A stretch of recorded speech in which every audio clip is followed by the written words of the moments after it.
It's time, says the Bank of England, to talk about the economy shrinking.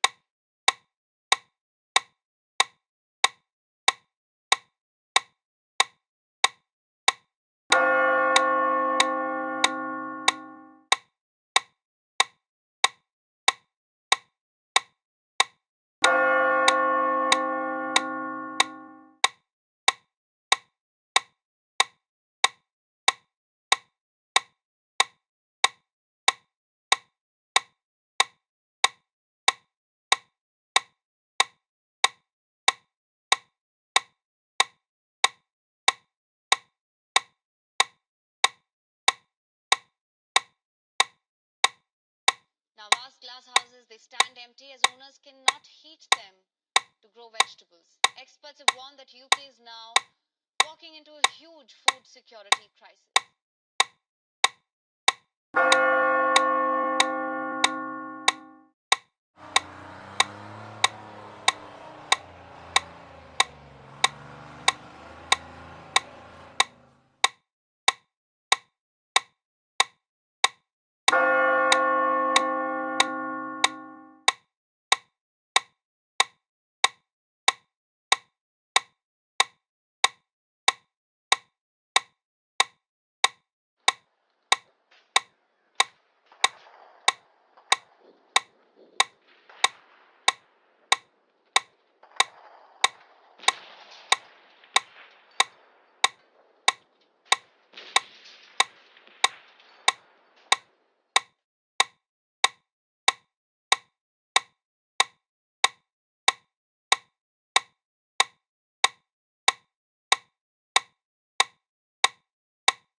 The Damietta that we once knew could no longer sustain an environment where we could grow crops and drink fresh water.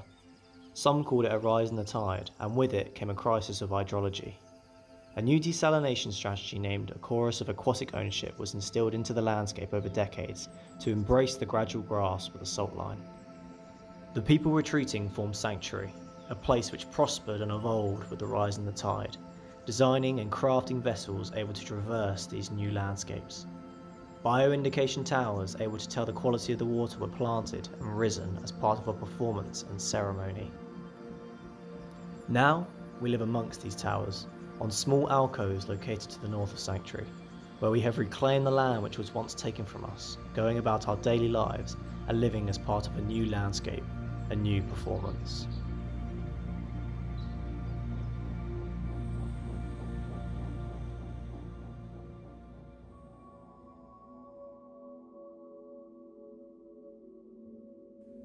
Prior to 1950, the population of the Nile Delta lived in a cycle of 3 seasons: inundation, emergence, and harvest. These dramatic periods of ecosystem and societal shift demanded architecture and culture must coexist within the cycles of nature. The Aswan High Dam acted to control these floodwaters, prioritizing fresh water and regulated irrigation.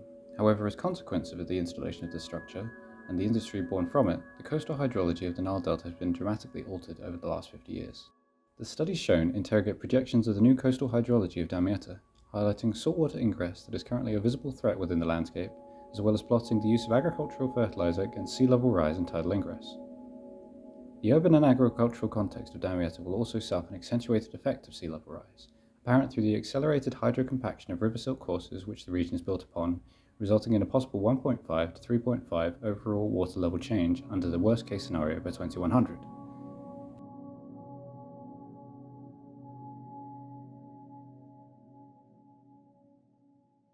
Upon returning from the recent exhibition laid on in the city centre, I can begin to see the effects of what they were talking about on my own farm.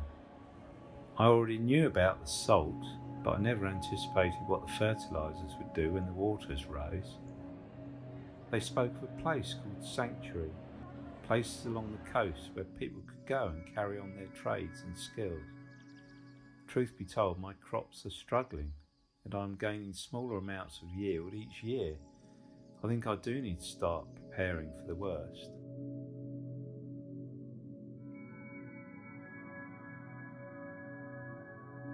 With the identification of past, present and future landscape issues through a crisis of hydrology, we begin to see the effect of subsidence occurring within the outer edges of Damietta. It is here that we begin to develop Sanctuary, stationed on the first berm of the desalination process upon an area of high ground.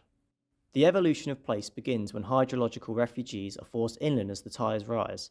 Structures, ad hoc in nature, begin to build and develop as the communities come together to form a sanctuary. This place is ever evolving and ever changing, in constant flux and build-up, forming an unfinalised architectural dialogue. These community-built homes are able to adapt to the changing landscape as it progresses inland. Once again, the people must be resilient and accepting of this change.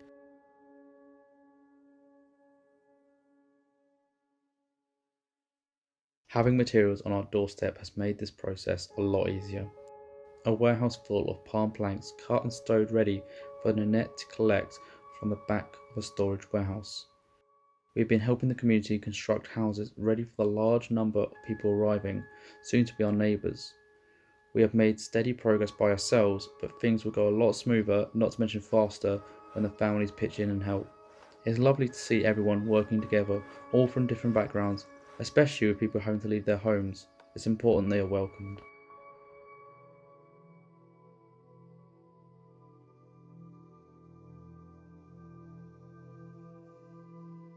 Bringing together themes of activation, experience, and motion, a dialogue of theoretical principles became emergent, including identity, journey, cycles of the everyday, and notions of an ever-evolving place.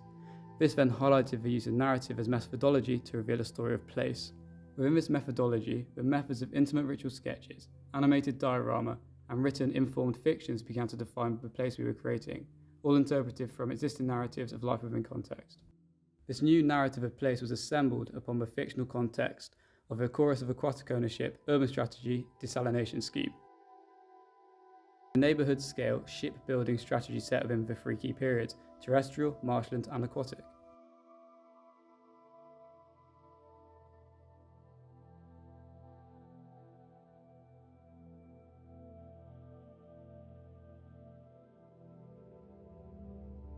Building upon studies undertaken within constructing Sanctuary, identifying and testing a series of emergent conditions within this place allowed us to thread together spaces and districts into a distinct orientation.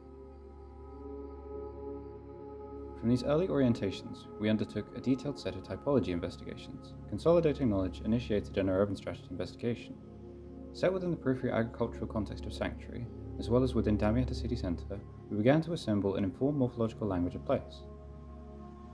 With this informed language, we then began to build up a layered massing of our neighbourhood context, in which our process line would later be revealed.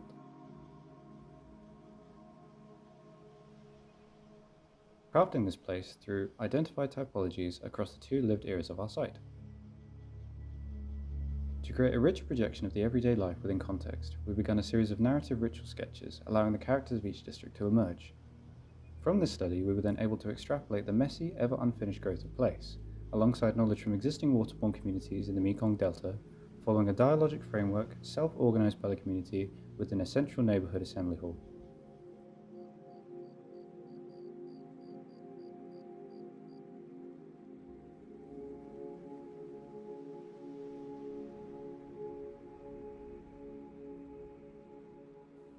To again expand our knowledge of the everyday experience of place, we built upon the full typology projection through animated narrative dioramas, which then began to reveal key neighbourhood and programmatic spaces within the scheme.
It was today that I witnessed the water lap up to my front door for the first time.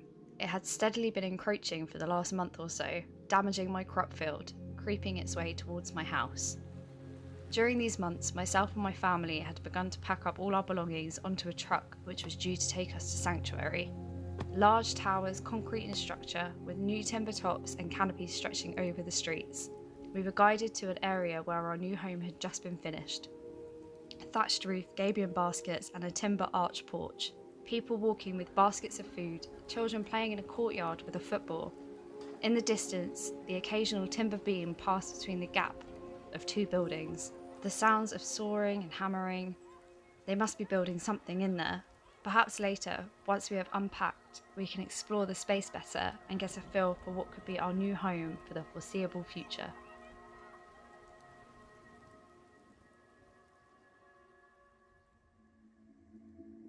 Throughout the chorus of aquatic ownership, urban strategy, and the initial construction of Sanctuary, a sense of place and landscape has slowly become emergent. Therefore, it is vital that we return to landscape and perform further investigation into the existing internal ecologies that reside within coastal delta lagoons, with a focus on Lake Manzala adjacent to Damietta. Developing the desalination scheme, this mapping plots strategic ecologies required to treat the initial polluted lagoons, including resilient mangrove forests, controlled algae, microbioreactors, and saline reed courses. By also plotting pathways between current and projected settlements across the three eras, it became apparent that a new means of ecologically sensitive transportation would be required. To further advance our investigations into the natural systems present within landscape, a detailed biomimicry and biomechanics study was undertaken. This research investigated skeletal structures, movement patterns, limb structures, as well as evolutionary adaptations to suit marshland and wetland climates. Taking inspiration from the Mekong River marshland structures, we can cut out specific textures and material typologies to inform the creation and inspiration of the strider. Here, reeds can be seen to craft structures able to withstand the everyday activities that occur. After researching the specific elements, we can culminate them together to construct a concept. Taking precedent from structures and biomechanics allow this new vessel to traverse over the marshland, imitating the way aquatic marsh life does currently within Egypt and its surrounding countries.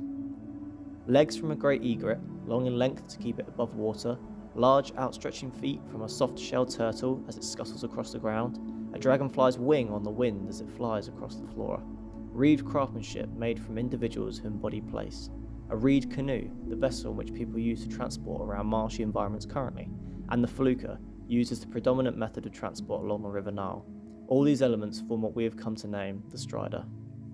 This strider, along with the help of research and development in Sanctuary, evolves over the eras, from a method of basic transport for goods and individuals, to a tender which cares for the landscape and the water courses, cutting reeds, removing industrial effluents, able to be retrofitted for purpose. This tender even has the capability to become fitted with a bioindicator tower itself. Once the tower has been constructed, the tender vessel can then be broken down and deconstructed to form an alcove, encouraging aquatic and marshland life to grow, as well as allow a new settlement to emerge.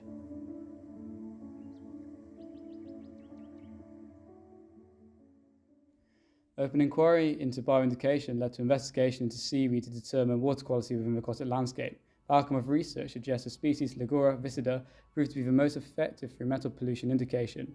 Additionally, the pollutants within the landscape would alter the pH of the water, thus the need for hydrangeas, flora that hold the ability to change colour when exposed to variations in pH. Through research and development, given the appropriate facilities, it could be suggested that once grafted together, hydrangeas and Ligura viscida could formulate an aquatic bioindication species. Additionally to once being a bioindicating vessel, the tender eventually becomes a means of tentative pollution brought to attention via the bioindicator species. For our inquiry, 3 major pollution sources were interrogated. Firstly, metal pollution. To treat an exposure to metal pollution, water hyacinths are released within nets. As invasive species, these must be contained. However, they are effective as phytovolatilization, converting metals into volatile forms. Once the pollution has been tended to, these are reeled in and reclaimed, extracting their natural fibres for yarn, eventually forming nets with bioindicator towers. Secondly, phosphorus. With phosphorus within the aquatic landscape, there is risk of eutrophication, resulting in a deoxygenation of the water. Tended to this requires phosphorus accumulating organisms, which once developed into capsules are released into the landscape. They are released within the confines of netting, as they transform phosphorus into a nutrient-rich sludge which can be reclaimed. Finally, plastics. Larger plastics are caught in nets and taken to hives where plastivores tend to them. Microplastics, however, require bacteria from the gut of a waxworm which once formed into capsules can be released over the affected area. The bioindicators initially takes form through tending vessels where nets are lowered into the water with bioindicator species upon them. The bioindicators progress into towers where once hydronians change colour, a sample of seaweed is taken to determine the source of pollution. The bioindication vessels and structures build upon one another through evolution. Once a bioindicating vessel becomes a means of transport and becoming the biotowers, these biotowers become foundations for alcoves for settlements to be established. The mast of the Strider stretched high into the sky, piercing the clouds as they caught the golden glow of the morning sun. Crowds of people gathered, clapping and cheering as we began to move. The destination, an old bioindicator. As we neared the lagoon where the indicator was located, the extent of its decay was revealed. And to be honest, it was an old-looking thing, but it served its purpose. The crew and I raised the sails of the Strider and slowed its approach. The drive shaft could be heard below deck, pulling to a stop as the legs slowed. Darwish, the Strider's captain, pulled up close enough to the indicator that we could begin to deconstruct it. The materials could be reused in a newer one that was currently under construction back at the sanctuary.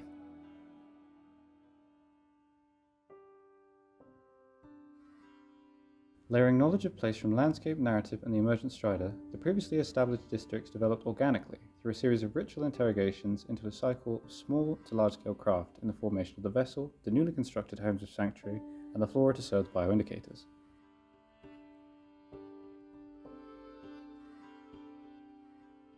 Zooming into the assembly district as a case study, we noted here how key process rituals would shift the flow of private and public life. As part of these developments, the need for associated process infrastructure became apparent in the form of key constructs. An example of which is the requirement for timber transports and a tower to crane goods from Strider height. To develop these required components, we collated contextual structures as well as precedent studies to abstract process-specific forms serving structural, neighbourhood and landscape functions. These constructs take the form of infrastructural cranes, towers, causeways and kinetic generators. Following the narrative methodology, these constructs were then interrogated through a series of ingraining traces of repeated experience to associate deeper stories to these objects.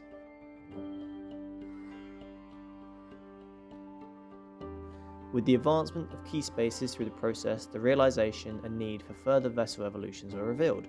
A logger, utilising tracks and recycled truck parts able to transport heavy timbers grown from outer settlements to the assembly district. The Swift, a smaller version of the Strider, individually owned and able to evolve with the rise of the tide into felucca-like vessels. It is here that we are able to perceive and map out a timelined evolution of the Strider that would have taken place as the landscape evolves.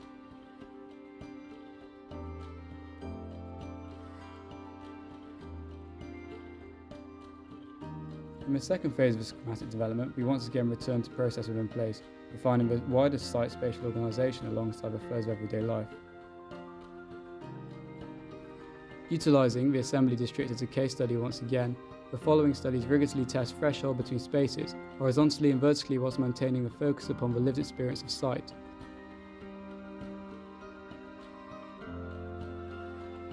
A key spatial and aesthetic quality of the whole process line is that the structure projects the intimate processes of craft and personalisation, calling back once again to the street-scale dynamic present within the furniture district of Damietta. Precedents chosen to support these spaces are identified for their specific detailing and spatial composition that celebrates moments of tactile and ceremonial experience. These chosen materialities reflect this dynamic, as well as connection to the wider landscape narrative.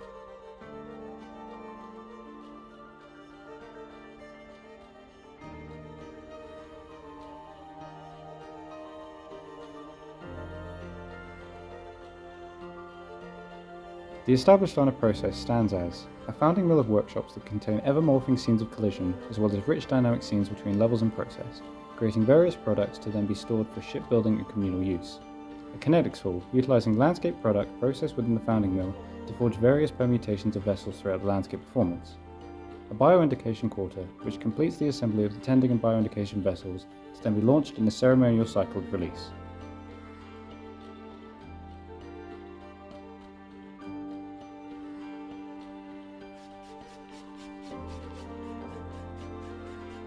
This shouldn't be taking so long.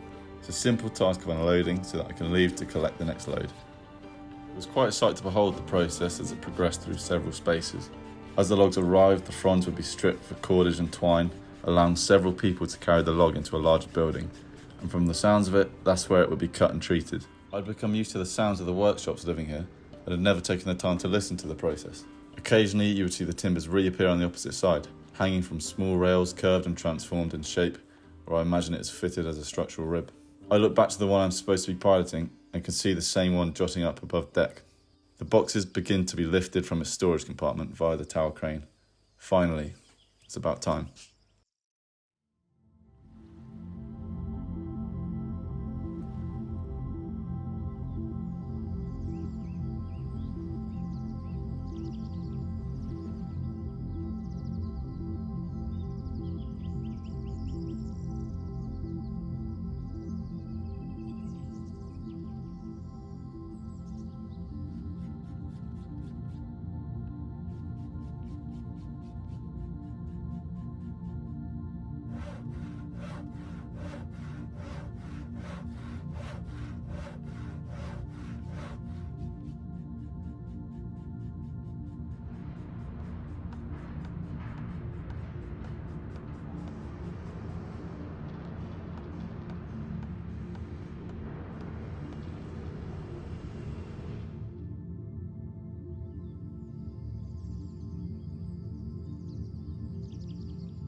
The next train to arrive on platform will be the 0600 Alexandria service to Damietta.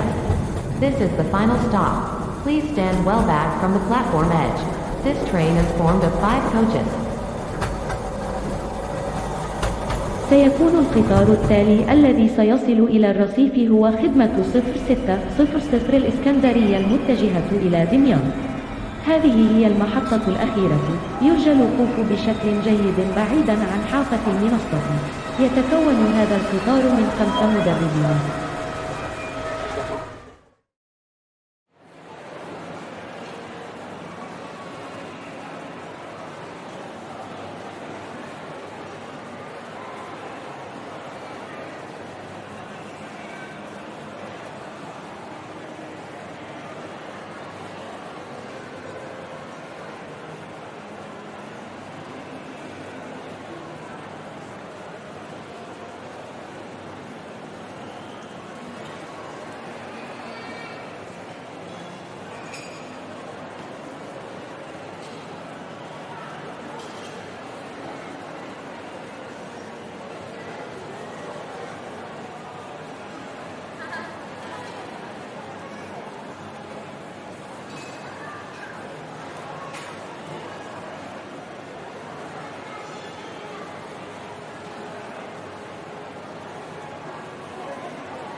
This announcement is for the next ferry to arrive on Pier 3. This is the 1210 ferry services to Damietta Governorate. هذا الإعلان خاص بوصول العبارة التالية على الرصيف 3. هذه هي خدمة العبارات 12/10 إلى محافظة دمياط.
What agenda is needed to positively influence vulnerable members in the regions which are heavily rooted in their socio-political ways? A research project seeking to understand the extent to which gender inequality impacts certain members of society, in particular, the most vulnerable. It's being called Kenya's hidden epidemic. This is Sophia Huang Xueqing, one of China's most high-profile women's rights campaigners and journalists. Domestic violence has skyrocketed during the pandemic. To kickstart China's Me Too movement. Lockdowns force women indoors with their abusers. But in September 2020, I am not a lone voice. I'm not a lone voice. I am many. It is evident that the topic of gender covers multiple scenarios, but in order to explore UN Goal number 5 of gender equality, we have narrowed down our research focus to the goal of empowering the vulnerable groups within the deprived community. For this reason, our building will act as the equitable tool which is absent to help achieve the overall goal of gender equality. By addressing this, a stronger foundation can be established to create the overall aim of UN Goal number 11 of sustainable cities. As we focus our research in Damietta, Egypt, our building should align with existing movements happening within the region. By learning from current gender-inclusive schemes present in Damietta, we can address the gender equality issue in a culturally sensitive angle to prevent us from addressing the issue through a westernised lens. Considering Egypt's 2030 vision for an all-inclusive society, we recognise the importance of women's protection and women empowerment as key pillars that could drive our building and contribute to the gender equality movement. Researching the role of women in a temporal dimension reveal a fluctuating pattern of society's perception of women. In the past, women moved around the streets freely and more independently because of the equality constitutions. Today, a disrupted urban fabric mimics the current perception of gender roles. Some Egyptian women are subject to daily sexual harassment in the streets, affecting their freedom of movement, causing a large detrimental impact to their perceived safety in the public realm. In exploring the layers in dialogue, we merge the past and the present perception of women to reveal if it was possible to strike a balance between the gender perceptions to address the topic in a more culturally sensitive approach. As vulnerability and culture is at the forefront of design, our architectural position takes the stance of a balanced approach between traditional architecture combined with the intent to reinterpret elements where applicable. We believe that by combining the two, we can better achieve a balanced system within a dynamic city. As we understand our focus groups are vulnerable and sensitive, it is only fitting that our theorists reflect this in their discourse. For this reason, we have chosen theories of relationships and women's liberation. However, as the male population has had more time and opportunity to progress further, equity is the extra tool that the women need to reach equality. For this reason, 2 female theorists have been researched to achieve a balancing act from a theoretical standpoint. Philosopher Elizabeth Wilson introduced the idea that male gender is at the forefront of city life. She suggests that as a result, the city has become rigid, routinized, and ordered. As women attempt to find their place within the ordered city structure, they result in deviating from the order created by men, which is perceived as being out of control and as a result are suppressed as a form of protection. Wilson suggests that the city has the possibility to offer a place where women can create their own space. She calls this the second city. In her discourse, Mary McLeod looks at the concept of everyday life and other places. She argues that the main failure of modern movements is that they view the other outside of the everyday life of humans. In the concept of gender, women are simply objects outside of the male power and place. She argues that their hunger to promote difference creates an abstract and fragmented architecture that leaves the vulnerable or the human outside of the picture. To achieve a sustainable city where equality thrives, we need to understand the importance of building smaller relationships that will aid in that larger movement. According to Bakhtin, this can only be done by acknowledging that the other is needed for one to exist or have meaning. Further the genuine experience of the woman in the public realm, we studied the film Precedent of 678, which tells the story of women's struggle with society in their everyday life. It illustrates women's experience in everyday life from diverse levels of wealth. It was evident that regardless of status, all women still encounter sexual harassment. In our previous master plan development of Damietta, in the context of sea level rise, it was found that amongst the more economically deprived community, the women were found to be the most vulnerable. Therefore, following on from this, we have decided to address the social dimension further. Our building would be set in today's scenario rather than the future flooded scenario. We'll be exploring the design of a hybridised community hub and housing programme to create a safe place for women. At a macro scale, secondary research also supports our findings of our chosen site being the most vulnerable area in Damietta to socio-economic and environmental conditions. At a mesoscale, the site expressed qualities of disruption to the culturally linear forms, suggesting the site had been subjected to various external influences that may be erasing the culture of the local people. In the physical form, the site expressed a rhythm of lines and irregular shapes formed by the growth of dwellings over time. While some dwellings were positioned in linear formats, others sprawled in sporadic directions, creating abandoned nodes. The characteristics of the line around the site are streets which consist of small dark alleyways, often experiencing little sunlight due to overhanging balconies and canopies. They are male-dominated with bustling economic exchanges, social activities and mobility networks. The abandoned irregular shapes have been reinterpreted as traditional courtyard gestures in Egyptian culture. In the domestic context, the courtyards play a significant role in the household as the public space. These are usually open spaces in the centre of the house, surrounded by semi-public and private spaces, and where people socialise, interact and play. The morphology of the site revealed a more hidden issue in the context of women's experience in the domestic life being simulated in a surrounding environment. We appropriated this as veiling and unveiling, revealing that women experience different hierarchy of privacy in the site and surrounding area. Engaging with veiled women revealed that veiling has a strong link with their spiritual belief, as it is important for a woman to keep herself pure and protected for her husband and religious requirements. The veil becomes the armor through which she achieves this. For most women, being veiled signifies peace, a level of dignity, and a lifestyle that she has chosen. After exploring the site and its cultural characteristics, we have developed a building concept that is formed by the site layers and the hierarchy of privacy spaces typically found in the Egyptian home. As the veil is the barrier for the woman between her personal domain and the public life, the skin of the building is a barrier between the intimacy of private life and the exposure to the public realm. We tested this concept through materiality and its layering sequence by using a hierarchy of spaces that veil and unveil her, allowing her to remain in control of her exposure. As the building is veiled through multiple density of skins, we can begin to test the level of privacies or veiling that the woman would experience at different depths of the building. By applying the conceptual building form to the site, it revealed a detailed layering scheme that would achieve a greater privacy and freedom of movement, creating deeper veiling opportunities to explore. With this design, the user can experience the traditional courtyard atmosphere, the narrow and busy alleyways of the site, and the array of architectural openings in traditional architecture. These features all work in achieving the intention of veiling and women empowerment.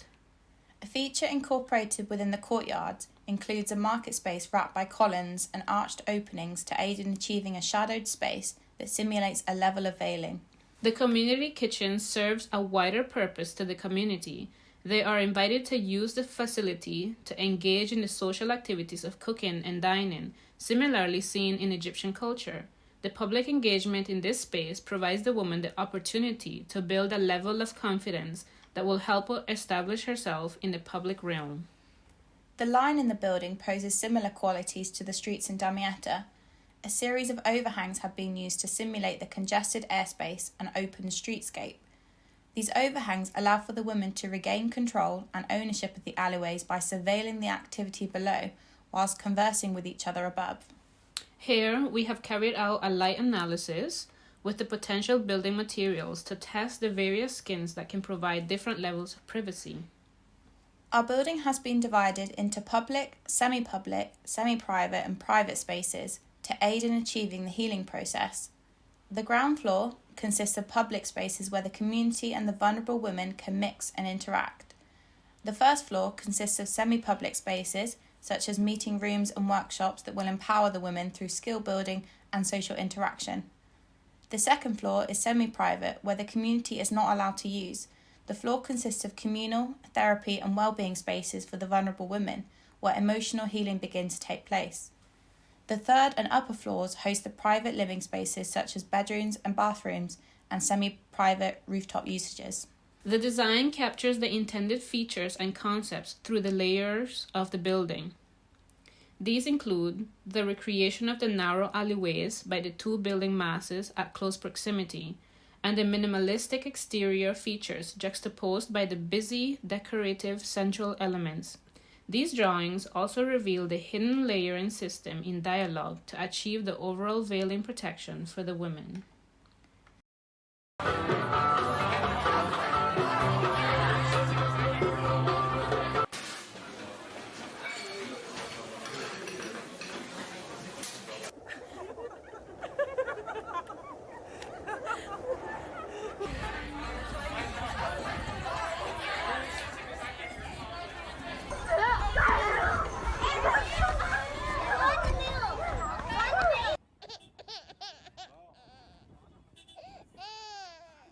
عربي.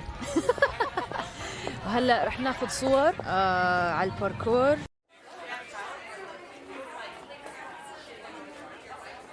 ساعة وما صدقت قديش كان صعب صراحة، خاصة لما أحط هدول مش عارف أحكيها بالإنجليزي. هلا رح ناخذ صور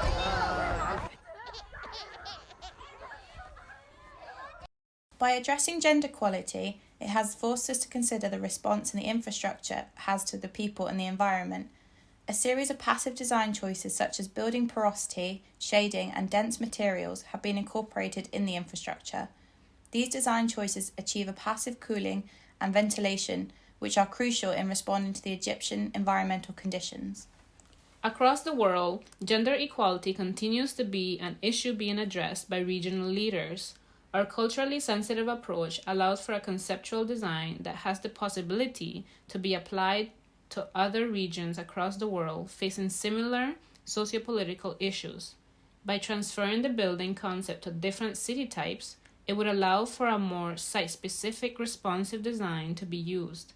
The combination of both the conceptual program, Heal, Empower, and Reclaim, combined with the approach of cultural sensitivity, will produce the equitable tool needed to begin the ripple effect of change for gender equality.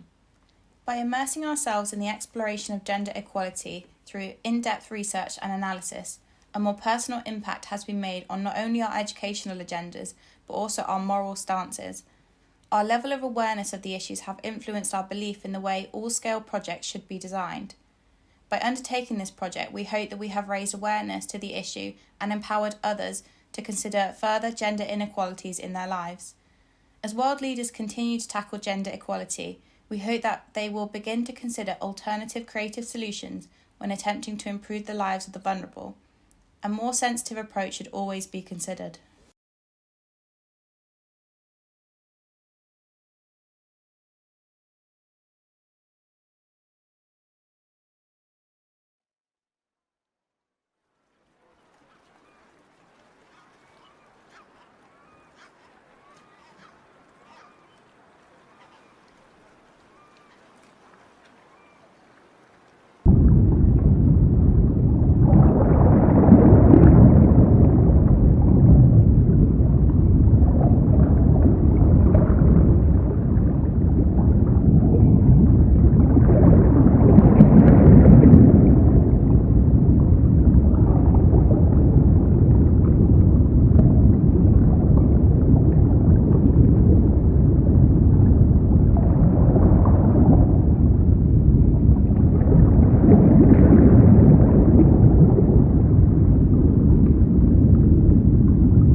Ni ce shugabar manoman matasa a Rafin Niger.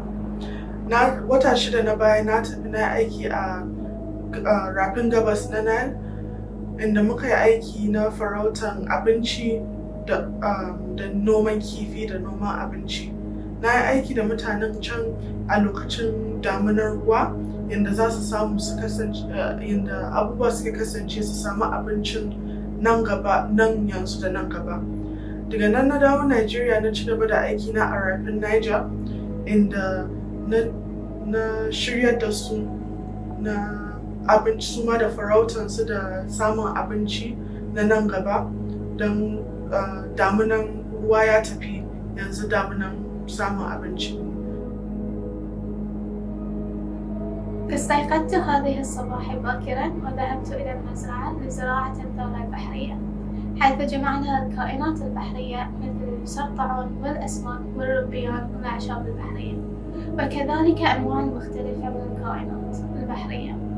نحن على وشك السفر إلى أعماق البحار، حيث سنذهب لقضاء إجازة الشتاء الموسمي لمعرفة الحياة البحرية المهاجرة ثم سنعود إلى المزرعة لتطويرها حسب الحياة البحرية التي وجدناها ورأيناها في أعماق البحر، ولإضافة مجموعة جديدة من الكائنات المهاجرة التي أصلناها، كما كنا نقوم بهذه المهمة منذ زمن طويل. Muna yawo daga gona zuwa gona, damuna zuwa damuna.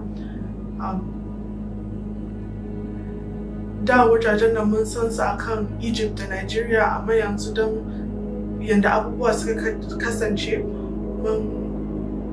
nima abinci ya samu wahala, amma yanzu sai dai mu dinga yawo ƙasa zuwa ƙasa, babu abin da ke tarewa, muna yawo kawai muna samun abinci don taro.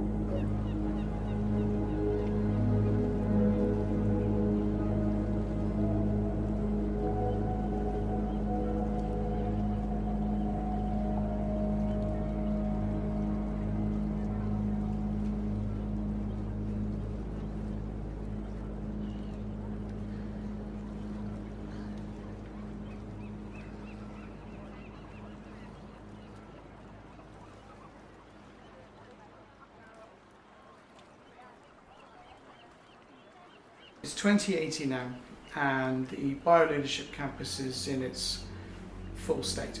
So we've seen it develop over 50 years from 2030 through to now in 3 primary stages. The first stage was really about understanding the climate crises and the effects in particular of flooding on the Nile Delta. But at each stage, the project sought to work in harmony with water and the land to grow building materials, to find innovative ways of being able to use the impact of the flood as a positive. Mycelium panels were grown on the site. Rock salt panels were created by using the salt water that was now, infiltrating into the Nile further and further every year, and they were used to create building materials that were then used on the next phases. Truly sustainable scheme of, building materials that were developed and created on site, on the basis that when the building becomes a relic, when it becomes disintegrated in time and the flooding inevitably claims the building back, those panels and those building materials were all selected so that they would be the backdrop and the growing medium for future life, and whether that would be in the form of plant-based seaweeds, kelp, etc., or in also sustaining fish and other marine life. The building truly looked at how that cycle of life from the conception through to its ultimate relic, ruin, was going to create life at the end.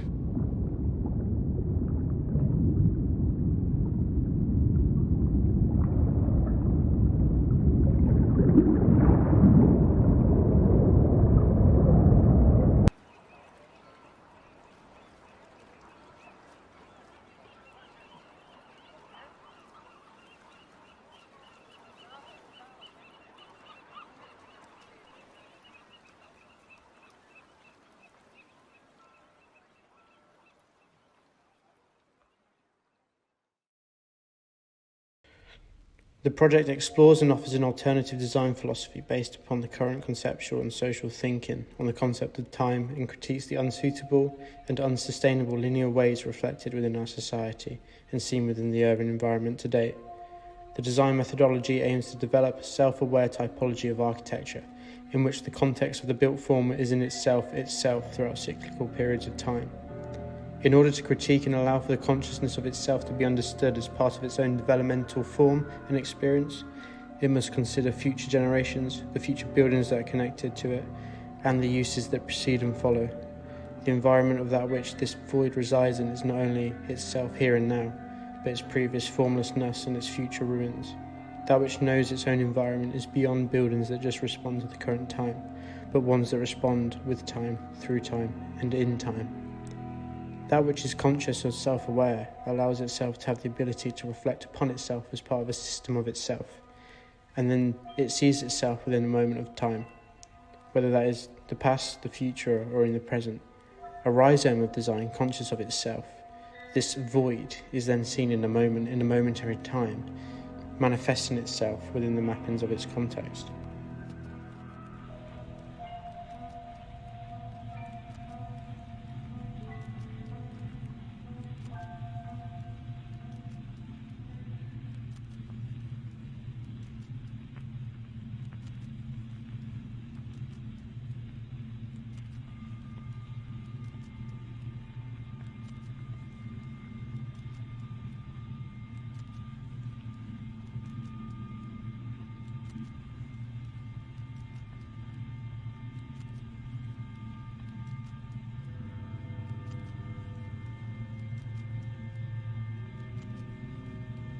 So how do we get and how do we design a void?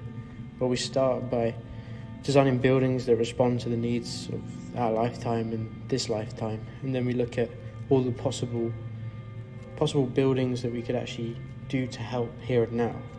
And then from this, we can sort of be aware of all these buildings, and then we can sort of chronospossess them, which is a new term, and it almost means time must move. And if we look at all of these buildings together, then we can almost look at the overlaps, the collisions, and the palimpsest or the chronospossessed of them, and we can find out where these common overlaps and these commonalities are. So then from that we can draw up this void, and the void almost reveals itself to us, and it's not really a form, it's more the formlessness. So here's some renders of maybe what this thing is from the inside and how it connects and goes throughout. And then we look at this evolution and really think as far as centuries into the future, and where we chronospossess, where we rub this time smooth, we see where this void reveals itself to us, and we just almost map this outline or map this thing here and now.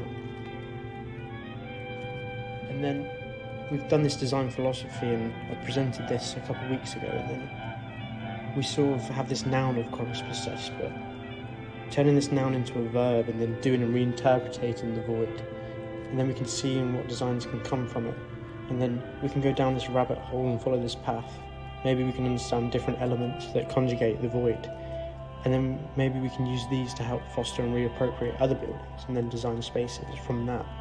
So this is some more abstraction and geometrical studies of solid and voids, and looking at this thing in section to try and understand what makes certain outcomes.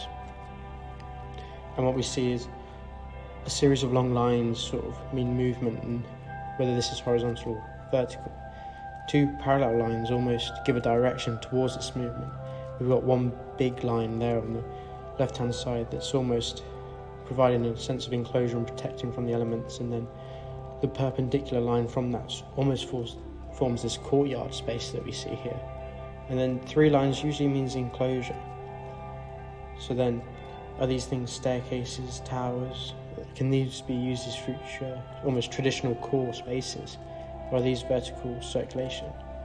If we extend elements out, does that start to draw people in and provide an access to orientate the body? And then do we look at the negative space within these designs and see what they almost begin? So as we do this process, when we do these drawings, we start to refine our idea of what the void actually is.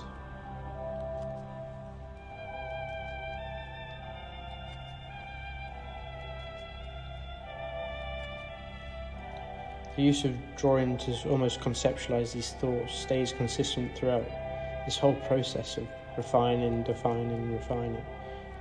And by drawing, these thoughts can be thought about whilst doing the process. So we actually see that the design comes from the drawings, and maybe the design philosophy runs alongside this process of drawing. And in doing such activity, we're able to produce these designs and that we can comprehend and make relationships to each other. And then we see from order and traditional means of designing comes mess, and then the complex form of the void.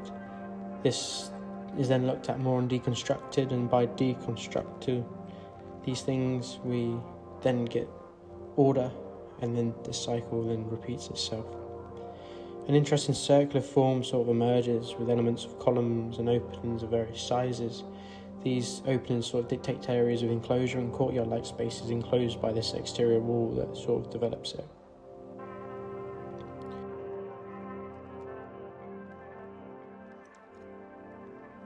So then the frameworks and designs that we conjure up and think of need to be able to be adapted, need to be able to be reused and understood throughout time and by others in order to sustain and continue this, for this thing to be a design that is lived with as part of our lives and inherent in our daily rituals and being. Experience these places as spaces within our own environment, whether they live in harmony or disrupt us, is a personal matter to resolve, but what good design is and what quality is about here is its ability to transcend the immediate time of now, and by being of value in its other lives to us and how it sustains throughout these cycles. So, and how the reimagining reincarnation of itself is represented. That which does or attempts to do this makes a sort of a noble effort in trying to do what so little does at this present. So then we start to look at this thing as, how can it be a traditional building, and what sort of elements can we then add to it to help that? So this void is a thing then that transcends and becomes the name for what attempts at the timeless and perfect, but in doing so it quickly acknowledges it's self-aware and conscious of itself in not being able to do that, so it's continually evolving. Here we see markets and how this place can be reappropriated as museums and stuff, but then it goes, well, hang on, if it's going to be all these things, how could this void then be it better? So it evolves again, and this is another drawing showing its evolution. So this temple now, almost that it is of remembrance, holds within it and contains the thoughts, theories, philosophies and design thinking of previous design iterations, contextual and environmental analysis even. And the void is almost a context of itself, so here it is again. And here we see all the voids doing just what I said. So this thing then, this temple, then serves people as well as the future of past buildings and forms, and it provides and serves the site throughout time and according to time. It's not timeless, but more timed, in a time when it's needed the most. And this paradox of perfection or timelessness is one which the void inhabits. And the void stops and haunts at this ability that the concept of perfection and timelessness can never be reached. And the paradox occurs because of the void. The void is never complete, but maybe that's what the void is, this absence of perfection. So the project develops and then recognises itself as a project, and aiming at this abstract ideal of perfection, it becomes self-aware of itself for doing that, and just becomes an exercise, an act of doing. I mean, then what happens is really exciting, you know? The project doesn't become about this temple presented here, it doesn't become about its final form, but it's about the cycles of iteration and evolution of itself and what it reveals in itself. And then the only question now is, when does this thing stop, or do we just pause and present within this moment of time? And with that thought, this is where we're at now. This is the project.